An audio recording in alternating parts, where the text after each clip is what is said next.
So I was originally diagnosed with scoliosis in the summer of 2016, and I did nothing of it as I was first diagnosed with mild scoliosis and was told there was nothing you could do for scoliosis.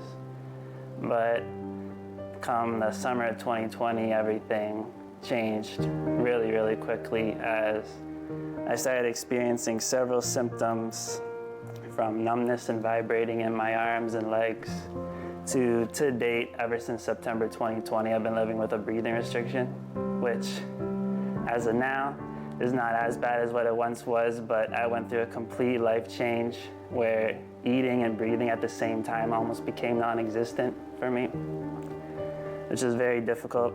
And back in March 2021, I actually found out that there is something you can do for scoliosis. So I've found an amazing chiropractor, scoliosis specialist in Toronto, also working with a few RMTs, and my scoliosis journey has been forever life-changing. Scoliosis is the curvature of the spine. There's a natural forward and backward bend to the spine, but scoliosis is when there's sideways rotation, the curvature, either to the left or the right. There's two types of curves, the C curve, which can potentially lead to one prominent curve and some body rotation, and then there's an S curve, so it could either be two prominent curves equal or one more prominent than the other. I've been involved in competitive basketball ever since I was young, and I can recall the left lower side of my back just really sucked in, and like my body rotation was already starting back in like grade 5. But I didn't know that was scoliosis. I didn't know what scoliosis was until the summer of 2016. And obviously everything I've been through from that point on, from summer 2020 to today, I've obviously had to take it serious and figure out what I could do. There is one thing that for severe scoliosis is potentially some people may need a spinal fusion. For me, my curve is actually not at a severe level, and based off the breathing restriction that I've been battling, a spinal fusion wouldn't be necessary for me, especially at this point. And to top it off, I'm done growing, so my progression of my spine's likely not to occur, but given the fact I'm at a moderate level, there is a still chance it can maybe a degree or two every year or so. So I've been performing these scoliosis-related exercises. To start, it was just laying on the roll for about a minute, 2 minutes, and I've worked my way up to now 20, 25 minutes laying down with the scoli roll, just helping prevent further progression of my scoliosis curve. This huge therapy routine that I do on a nightly basis for about a year now, as well as ever since I've started seeking chiropractic treatment, I've been wearing a brace. So this is the scoliosis brace that I've been wearing. It's specifically designed for my curve, as my curve is a thoracolumbar curve to the right. And I've been wearing this brace 20 hours a day over the past year, and it's helping me prevent further progression of my scoliosis.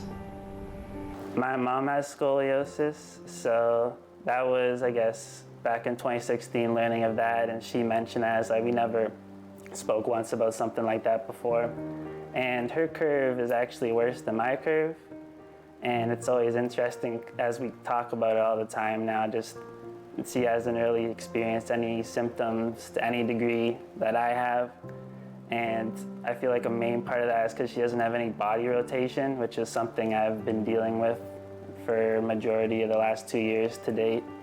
But they've been beside me since day one, supporting me, and they're the main reason why besides the chiropractors, the massage therapists, physiotherapists, they've been a big part in helping me get to this point in my journey. So I've been looking at a way how I want to promote awareness for scoliosis. My story is just very rare for a majority of people living with scoliosis. They either have it and don't do anything about it because it's mild, or it's so severe they're at risk of needing a spinal fusion. And with me, I'm kind of in the middle with both sides. June is Scoliosis Awareness Month, and I'm looking to promote awareness by starting a merchandise line. Just looking to promote awareness. I have a great story to share, and I want to make sure that future scoliosis warriors don't have to go through what I went through. But most importantly, that yes, you can do something to prevent further progression for scoliosis, and that was something I was told that you could not do. So I just want to make sure that is known, because it's very important that it is known, since some people who have scoliosis dealing with some mild symptoms may not need to be aware that they can do something because it's not affecting them on a daily basis. But for the ones that are, it's important to know you can do something to avoid progression and reduce the symptoms you're experiencing.